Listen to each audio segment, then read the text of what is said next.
సంపూర్ణ చంద్రగ్రహణం వీడింది. మధ్యాహ్నం 3 గంటల 20 నిమిషాల ప్రాంతంలో చంద్రగ్రహణం ప్రారంభమైంది. ఆకాశంలో అరుదైన ఖగోళ దృశ్యం కనిపించింది.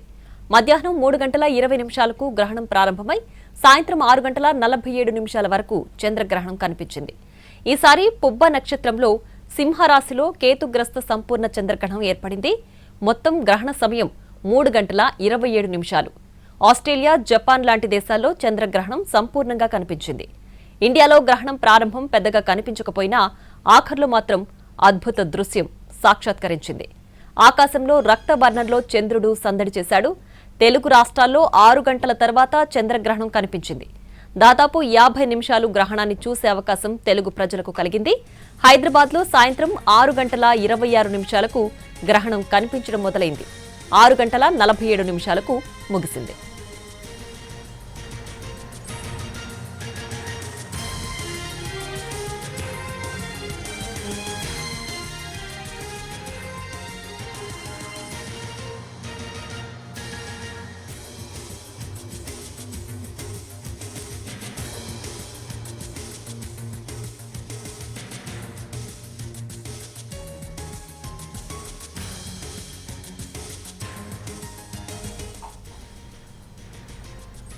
సంపూర్ణ చంద్రగ్రహణం వీడింది. మధ్యాహ్నం 3 గంటల 20 నిమిషాల ప్రాంతంలో చంద్రగ్రహణం ప్రారంభమైంది.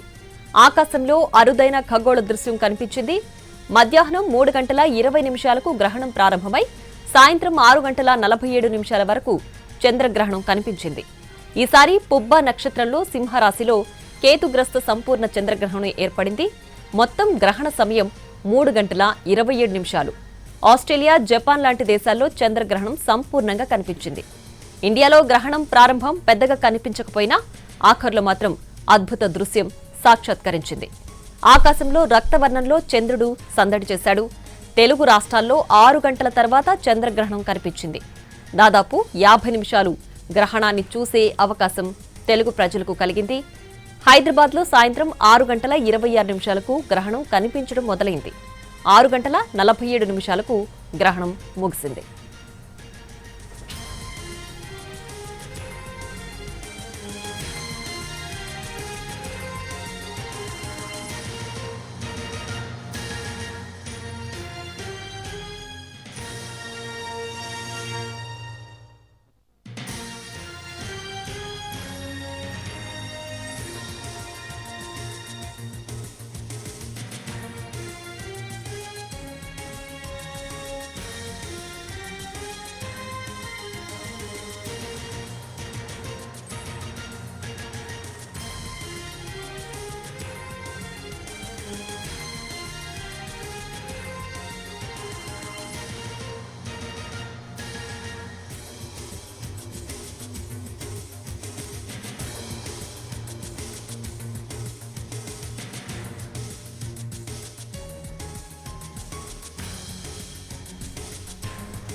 సంపూర్ణ చంద్రగ్రహణం వీడింది. మధ్యాహ్నం 3 గంటల 20 నిమిషాల ప్రాంతంలో చంద్రగ్రహణం ప్రారంభమైంది. ఆకాశంలో అరుదైన ఖగోళ దృశ్యం కనిపించింది. మధ్యాహ్నం 3 గంటల 20 నిమిషాలకు గ్రహణం ప్రారంభమై సాయంత్రం 6 గంటల 47 నిమిషాల వరకు చంద్రగ్రహణం కనిపించింది. ఈసారి పుబ్బ నక్షత్రంలో సింహరాశిలో కేతుగ్రస్త సంపూర్ణ చంద్రగ్రహణం ఏర్పడింది. మొత్తం గ్రహణ సమయం 3 గంటల 27 నిమిషాలు. ఆస్ట్రేలియా, జపాన్ లాంటి దేశాల్లో చంద్రగ్రహణం సంపూర్ణంగా కనిపించింది. ఇండియాలో గ్రహణం ప్రారంభం పెద్దగా కనిపించకపోయినా ఆఖర్లో మాత్రం అద్భుత దృశ్యం సాక్షాత్కరించింది. ఆకాశంలో రక్తవర్ణంలో చంద్రుడు సందడి చేశాడు. తెలుగు రాష్ట్రాల్లో 6 గంటల తర్వాత చంద్రగ్రహణం కనిపించింది. దాదాపు 50 నిమిషాలు గ్రహణాన్ని చూసే అవకాశం కలిగింది తెలుగు ప్రజలకు. హైదరాబాద్లో సాయంత్రం 6 గంటల 26 నిమిషాలకు గ్రహణం కనిపించడం మొదలైంది. 6 గంటల 47 నిమిషాలకు ముగిసింది.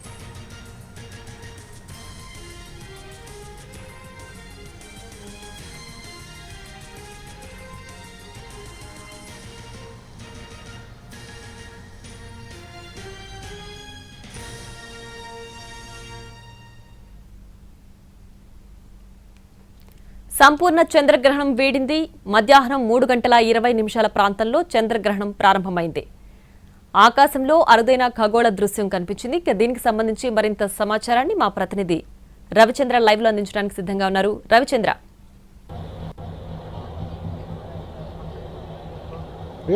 ఖగోళంలో అద్భుతమైన బ్లడ్ మూన్ను ఈవేళ విశాఖవాసులు కళ్ళారా చూశారు. 6:24 సమయంలో చంద్రగ్రహణం ప్రారంభమైంది. అది 6:50 వరకు కొనసాగింది. రాగి వర్ణంలో మారిన చంద్రుడిని చూడడానికి బీచ్ వద్ద పెద్ద ఎత్తున నగర ప్రజలతో పాటుగా కొంతమంది వైజ్ఞానికులు కూడా ఎదురు చూసిన పరిస్థితి ఉంది. 6:24 to 6:50 దాదాపుగా ఒక 40 నిమిషాల పైన ఈ అద్భుతమైన దృశ్యాలను చూస్తాం. రాగి వర్ణంలో పూర్తిగా కనిపించింది. స్టార్టింగ్లో కొంత కనిపించడం ఆలస్యమైనప్పటికీ కూడా పూర్తిగా విడిచే సమయం, ఏదైతే గ్రహణం విడిచే సమయానికి పూర్తిగా బ్లడ్ మూన్ లాగా మారింది. ప్రస్తుతం ఆ రాగి వర్ణం మారిపోయి సాధారణ స్థితికి చంద్రుడు వస్తున్న దృశ్యాలను కూడా మనం చూస్తున్నాం. ఒక విధంగా ఇప్పుడు కేతుగ్రస్త చంద్రగ్రహణం కావడంతో దీనికి కొన్ని సెంటిమెంట్స్ కూడా ఉన్నాయి. ఆలయాలన్నీ కూడా ఉదయం నుంచి మూసివేశారు.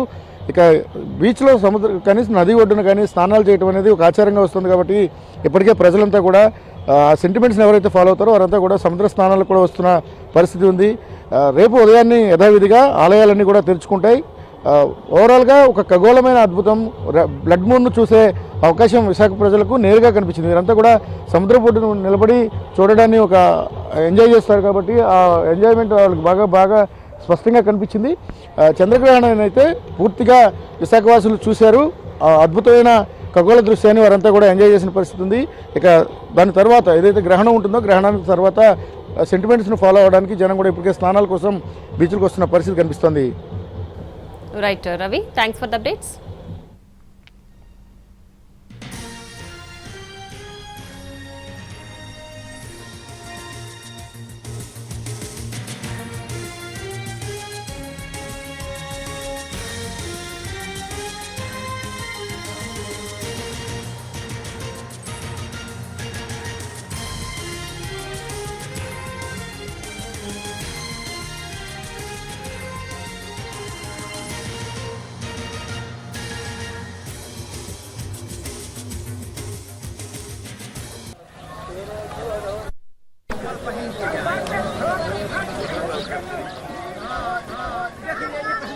परावर्तन हम देख पाते हैं।